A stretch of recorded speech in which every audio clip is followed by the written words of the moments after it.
안녕하세요. 중국 전문 채널 찐중투입니다.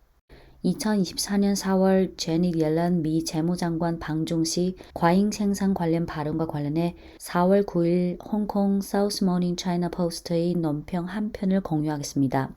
제목은 미국 전기차 발전의 달팽이 걸음은 중국 탓할 일이 아니다. 글쓴이는 미국 텍사스 베일러 대학의 중국학 부교수이자 아시아 아프리카 언어 책임자 겸 언어문화학과 아시아 연구센터 책임자인 왕신 교수이고, 그는 최근 미국이 중국을 겨냥해 새로 만든 화법인 과잉 생산은 중국의 경제 정책과 글로벌 전략에 대한 미국의 또 한 번의 비방이라고 지적했습니다.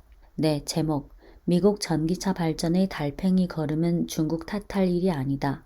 밑에 꼭지가 두 개 있습니다. 첫째, 중국의 과잉 생산이 미국 기업에 미치는 영향에 대한 워싱턴의 우려는 경제라기보다는 정치적이라는 점이 분명하다. 둘째, 미국 전기차의 보급 확대를 저해하는 것은 미국 시장의 높은 가격이지만 선거해에는 경제 경쟁국에 대한 미국인의 정서가 중요하다. 네. 현재 미국 시장에서 완전히 배제된 중국 전기차가 문제의 근본 원인이 아닌 점은 분명하다. 중국의 전기차가 저렴하고 품질이 좋고 산업 정책이 확실한 데 비해 미국 전기차 시장의 발전이 더딘 것은 자체의 정책 혼란과 불가분적 관계가 있다. 제닛 옐런 미 재무장관과 캐서린 타이 미국 무역대표부 대표 등이 중국을 비난하는 것은 크게 잘못된 행위일 뿐만 아니라 미국 경제를 진지하게 걱정하는 것이 아니라 실은 선거해의 정치 플레이를 하고 있는 것이다.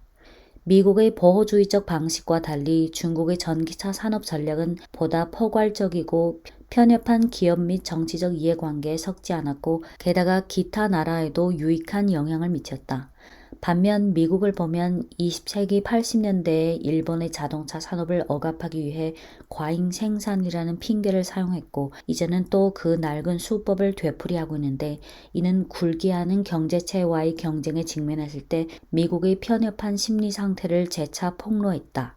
제닛 옐런 미 재무장관은 방중 일주일 전 조지아주의 한 태양광 제조업체에서 중국의 과잉 생산이 미국 기업과 근로자들에게 피해를 주고 있다. 중국의 전기차 배터리와 태양광 패널의 수출 급증이 미국에게 문제를 일으킬 수 있다고 주장했다. 또한 캐서린 타임 미국 무역대표부 대표는 벨기에 수도 브뤼셀에서 중국의 비시장 정책이 미국과 유럽에 심각한 경제적 정치적 피해를 입히게 해 현지 기업의 생존이 어려워졌다고 말했다.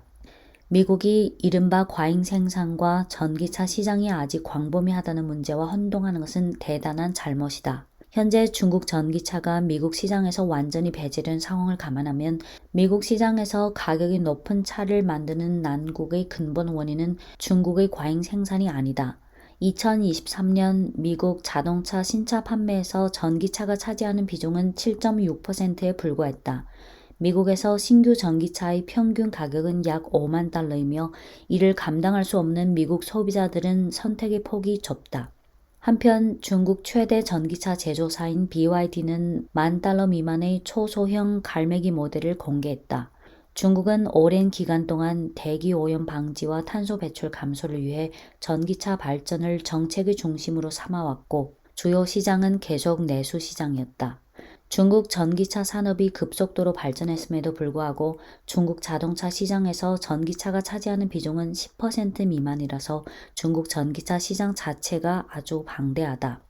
여기서 참고로 2023년 중국의 신차 판매 중 전기차 비중이 31%를 차지했지만 2023년 중국의 자동차 보유량인 4.35억 대에서 전기차 비중은 약 4.7%라서, 그래서 글쓴이는 중국 자동차 시장에서 전기차가 차지하는 비중은 10% 미만이라서 중국 전기차 시장 자체가 매우 방대하다라고 표현한 것입니다.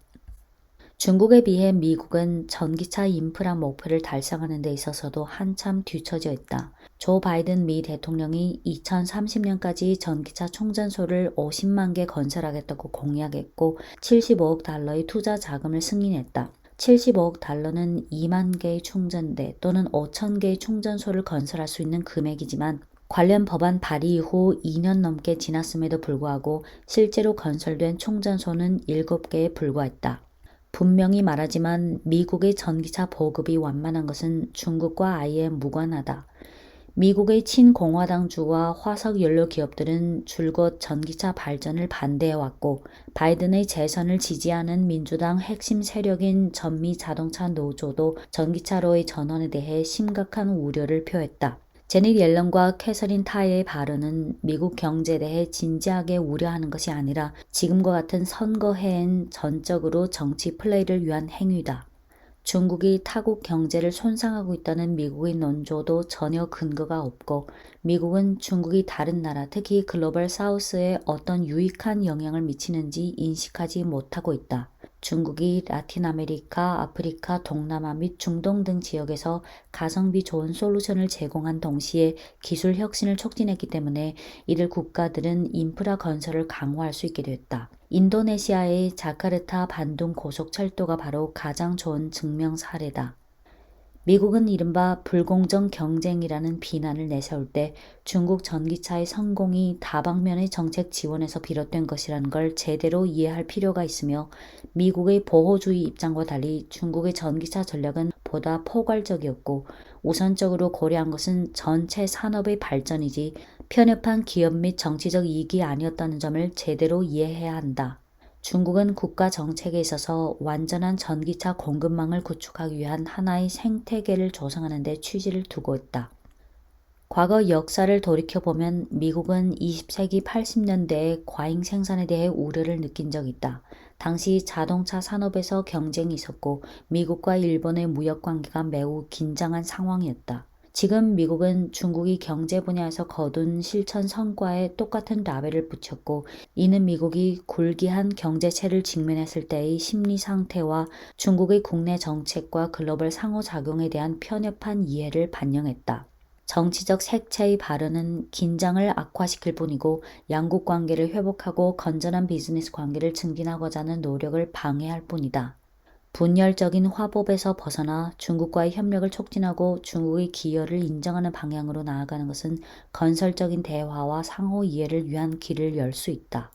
랴오민 중국 재정부 차관은 4월 8일 오후 제니 옐런 미 재무장관의 방중에 관한 브리핑에서 중국은 생산 능력 문제를 매우 중요시하고 있고 옐런 재무장관과의 각급 회담과 회의에서 이에 대해 충분하고 이성적인 피드백을 했다고 밝혔다. 사실 이 문제는 모순과 쟁점이 있다. 중국은 우선 경제 글로벌화라는 큰 환경에서 시장 경제 원칙과 가치 법칙에 따라 생산 능력의 문제를 봐야 하고 둘째는 생산 능력 문제는 글로벌 분업과 국제시장 상황과 접목해서 분석해야 하며 셋째는 보호무역주의 조치는 생산 능력 문제를 해결하는 데 도움이 되지 않는다. 네, 이상입니다.